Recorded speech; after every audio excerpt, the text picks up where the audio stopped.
한덕수, 최상목 두 전직 대통령 권한대행이 출국 금지된 상태다라는 게 경찰의 국가수사본부 쪽에서 알려진 소식입니다. 어제 관련해서 소환 조사를 받았고 언론의 취재가 굉장히 뜨겁게 이루어졌지만 사진이 찍혔네요. 지금 화면에 나가는 사진. 어제 소환 조사를 받고 나오는 과정에서 찍힌 사진이고 그 외에는 영상을 통해서는 저희가 접할 수가 없었습니다. 최상목 전 부총리도 출국 금지된 상태고 어제 역시 소환 조사를 받았습니다.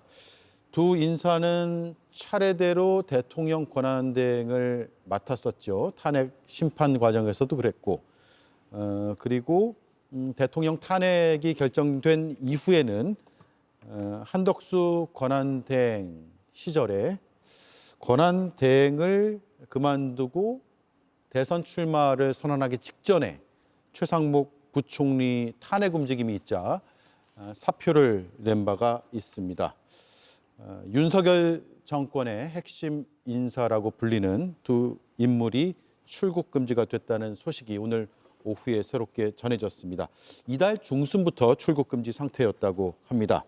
정광재 위원님, 네. 한덕수 전 총리는 국민의힘 입당해서 지금 국민의힘 소속인가요? 어떻습니까? 지난번에 단일화 과정에서 입당을 했었고요. 본인이 탈당하지 않은 이상 당원 자격을 유지하고 있는 것으로 알고 있고요. 탈당했다는 소식은 듣지 못했는데 최근 일련의 과정은 저는 경찰이 이 시기에 이 부분에 대해서 수사를 하는 것이 일반 그 유권자 여러분들에게 대선을 앞두고 너무 민감한 시기에 조사를 한 건 아니냐라는 인식을 줄 수도 있을 것 같아서 조금은 유감입니다.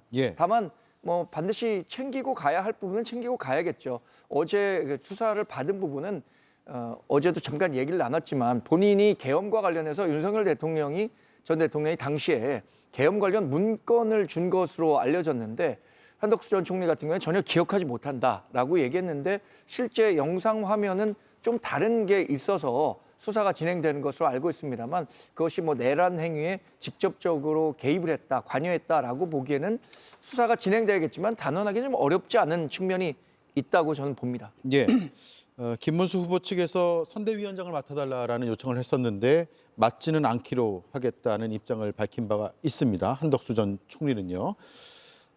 이달 중순부터 지금 출국 금지된 상태라고 하면 단일화 과정 혹은 일각에서 표현하는 후보 강탈 과정에서 그것이 실패된 뒤에 곧바로 출국 금지된 게 아닌가라는 추측도 해보게 됩니다.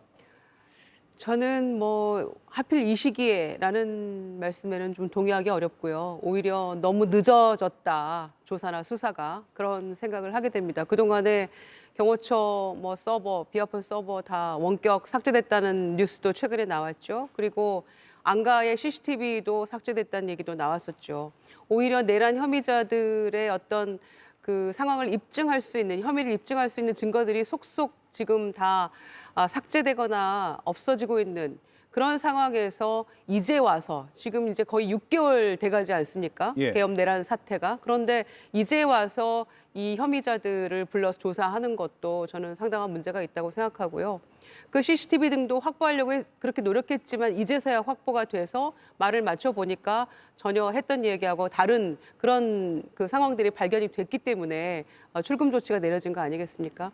그러니까 바로 이렇게 숨기고 싶은 그 무엇인가가 있었기 때문에 굳이 국민의힘의 후보가 돼서 본인의 어떤 이런 그 내란 혐의들을 좀 감추고 싶었던 게 아닌가 그런 생각마저 들게 하는 순간이죠. 그래서 저는 오히려 이거 좀 더 신속하게 뭔가 증거들이 삭제되기 전에 빨리빨리 수사가 이루어졌어야 되는데 너무 만만 뒤로 왔다라고 생각하고요. 지금이라도 하루빨리 좀 더 신속하게 수사가 좀 확대되고 이루어져야 될 것 같다는 생각입니다. 개혁신당에서 어떻게 보고 있습니까? 아무래도 한덕수 총리의 경우에는 사실상 이 소위 내란으로 불리는 계엄과 탄핵 국면에 있어서 책임을 피하기 어려운 측면이 있습니다. 그게 뭐 법적인 측면을 의미하는 것이 아니라 본인이 그간에 해왔던 말바꾸기나 이런 것들에 있어서 도덕적으로 비판을 받을 여지는 굉장히 크다라고 보고 있습니다. 다만 이제 뭐 수사 과정이나 이런 부분들은 우리 김 대변인 말씀하신 것처럼 국민의힘 후보가 되어서 이것을 일종의 감추기 위한 것이다라는 것은 저희가 사실관계를 확인하기 어려운 부분이기 때문에 그 부분까지 나아갈 필요는 없고 수사가 지금 진행되고 있는 상황입니다. 이것에 대해서 정당이나 다른 정치인들이 이 수사 과정에 대해서 빠르다, 늦다라고 언급하는 것 자체가 민주당도 지금 대법원의 어떤 선거 판결과 관련해서 판결도 하지 말라, 이게 선거 개입이다라고 말하고 있는 상황이지 않습니까? 그래서 그 기준을 똑같이 모든 정치인들에게 적용했으면 좋겠습니다. 수사기관에 맡길 것은 수사기관에 맡기고 그 수사기관의 수사 결과에 따라서 우리가 또 책임 있는 자세를 취할 것을 요구하면 될 것이라고 봅니다. 예. 자, 그리고 최상목 부총리도 출국 금지가 됐는데 지난달까지 관세 협상으로 미국으로 갔습니다. 대한민국의 관세 협상의 대표임을 자신이 자처하면서 미국 가기 전에 언론에 여러 입장을 밝히기도 했고요. 근데 출국 금지가 됐단 말이에요. 출국 금지 사유를 보면 출입국 관리법을 보면 여러 출국 금지가 가능한 사유가 나옵니다. 법무부 장관이 할 수 있게 돼 있고요.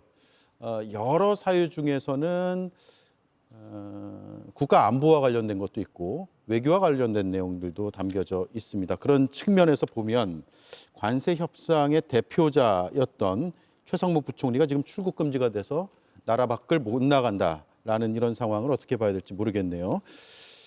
자, 어쨌든 이들의 진술과 CCTV 영상이 꽤 차이가 난다라는 것이 수사기관의 판단입니다.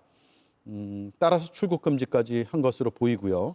어제 피의자 신분으로 소환해서 조사를 했고 통상적으로 피의자 신분의 소환 조사 이후에는 다른 이제 조치들이 또 예상되기 때문에 그런 어떤 사법적 절차들이 진행될지는 좀 지켜봐야 될 것 같습니다. 말씀하신 대로 대선 전국에 영향을 미칠지 아닐지는 지금으로선 판단하기는 좀 어려울 것 같고요.